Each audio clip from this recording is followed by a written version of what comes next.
मुझे बहुत सारे सवाल मिलते हैं। कई जगहों से मुझसे पूछा गया है कि महिलाओं के जनांगों में वहाँ दुर्गंध क्यों होती है? मैंने अपने वीडियो में पहले भी यह बात कही है, अभी भी कह रही हूँ कि अल्लाह ताला ने इंसान को पैदा किया है और इंसान को बनाते समय हमारे शरीर में कुछ छिद्र बनाए हैं। जैसे हमारी 2 नाक के छिद्र हैं, आँखें हैं, मुँह है। इन सभी छिद्रों से कुछ मात्रा में स्राव, सेक्रेशन निकलता है और इसका निकलना ज़रूरी है। क्यों? क्योंकि उन जगहों को नए, आरामदायक और नम बनाए रखने के लिए डेटेक और हमारे शरीर से जो स्राव सेक्रेशन निकलता है वह बैक्टीरियोसाइडल यानी डेठी एंटीसेप्टिक प्रकार का होता है ताकि उन जगहों पर जीवाणुओं का हमला ना हो सके और वे जगहें सबसे ज़्यादा स्वस्थ रहें और उन जगहों का जो सामान्य कार्य है अमूमन वह सही तरीके से चलता रहे। ठीक इसी तरह महिलाओं के जननांगों में भी कुछ स्राव निकलता है। यह स्राव आने के लिए बहुत ज़रूरी है। यह कोई बीमारी नहीं है।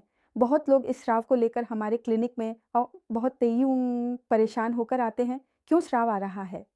तो मैं अपने क्लिनिक में भी कहती हूँ और वीडियो में भी बता रही हूँ कि यह स्राव पूरी तरह से सामान्य है। ये होना ही चाहिए। अगर यह नहीं होगा तो जननांगों में कई तरह के संक्रमण हो सकते हैं। यहाँ तक कि हमारे जो सामान्य कार्य में हैं, वे भी बाधित हो सकते हैं। और जो सहवास का एक पहलू है, कई लोग कहते हैं कि दर्द होता है, डिस्पेरिनिया होता है। वह डिस्पेरिनिया, दर्द, ये सब इसी स्राव के कारण होते हैं।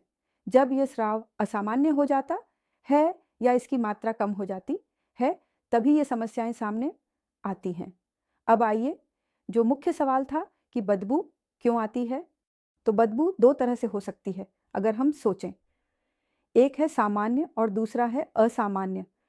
अब चूंकि वहाँ लगातार स्राव हो रहा है, इसलिए उस जगह की स्वच्छता को लेकर एक बड़ा सवाल बना रहता है।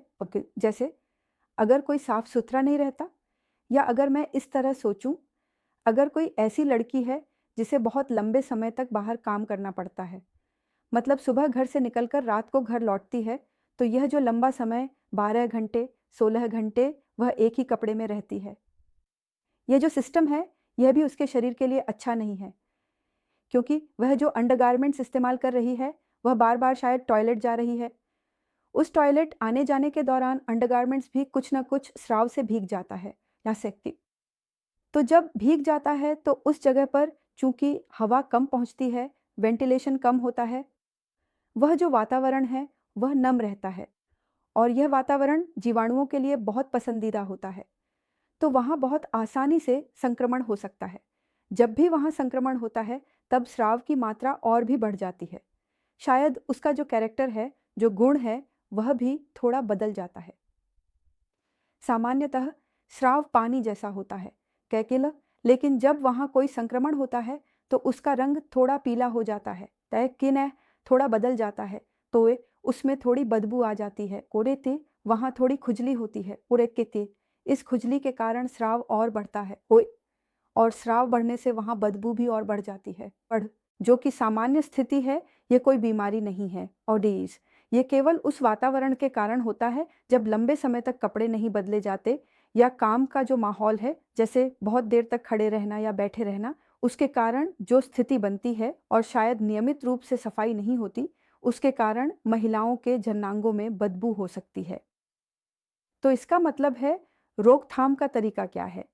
जिन महिलाओं को लंबे समय तक बाहर काम करना पड़ता है, मैं उन्हें अनुरोध करूंगी, साथ ही आप अतिरिक्त अंडरगारमेंट्स साथ रख सकती हैं, और जब आपको लगे कि पसीना या गंदगी हो गई है तो उन्हें वो बदल लें। कार्यस्थल पर भी यह सुविधा होनी चाहिए। अगर यह सुविधा न हो तो आपको खुद को थोड़ा व्यवस्थित करना होगा। इसके बाद बात आती है, अगर कुछ असामान्य होता है, जैसे कुछ बीमारियां या कुछ स्थितियां होती हैं जब यह समस्या और बढ़ जाती है। उदाहरण के लिए, अगर कोई संक्रमण हो जिसे हम सामान्यतः सर्विक्स इन्फेक्शन कहते हैं, मतलब अगर बुखार के दौरान किसी वजह से कोई सूजन हो गई है या किसी खास समय में ऐसा हो, तो उसका इलाज सही तरीके से करना चाहिए। आपको अगर ऐसा हो कि मैंने जो बातें बताई उन्हें अपनाने के बाद भी किसी के जननांग से दुर्गंध आ रही है या स्राव की मात्रा सामान्य से ज़्यादा लग रही है, तो ऐसे में मेरा मानना है कि आपको किसी स्त्री रोग विशेषज्ञ से सलाह लेनी चाहिए। तय इससे आपको फ़ायदा होगा क्योंकि उसी मौके पर डॉक्टर आपकी समस्या का सही समाधान बता सकते हैं। अंदर जो सर्विस है वह देखकर आपको बता देगा और अगर वहाँ कोई सूजन या संक्रमण है तो डॉक्टर तुरंत उसका इलाज या उसका समाधान करने की व्यवस्था कर देंगे। इसके अलावा भी कुछ बातें हैं, जैसे अगर किसी को डायबिटीज़ है, मैंने देखा है कि कई मरीज़ बार-बार मेरे पास इसी समस्या के लिए आते हैं। एक बार इलाज दिया, दूसरी बार भी दिया, फिर भी ठीक नहीं हो रहा। तब जाँच करने पर पता चलता है कि उनका ब्लड शुगर टेस्ट करने पर डायबिटीज़ निकलता है। डायबिटीज़ की वजह से भी अचानक वहाँ स्राव बढ़ सकता है। अगर वह स्राव बढ़ जाए तो धीरे-धीरे वहाँ दुर्गंध भी पैदा हो सकती है। इसके अलावा भी कुछ समस्याएं हैं, जैसे मुंह के अंदर कोई पॉलिप होना या मुंह में कैंसर जैसी कोई बदलाव आना, चुर्र,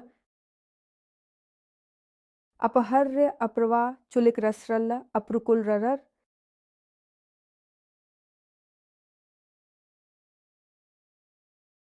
प्रक्लिटा पेरिगोकुपहा, प्रणिक रिकोट या रालरिटुरो। तो अगर कभी भी आप अपने प्राइवेट पार्ट में कोई असामान्य बदलाव महसूस करें, तो आपको ज़रूर डॉक्टर से जांच करवानी चाहिए।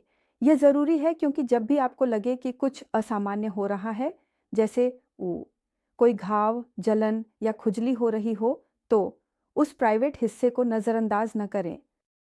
डॉक्टर की सलाह लेनी चाहिए और उसी अनुसार इलाज करवाना चाहिए। सभी स्वस्थ रहें।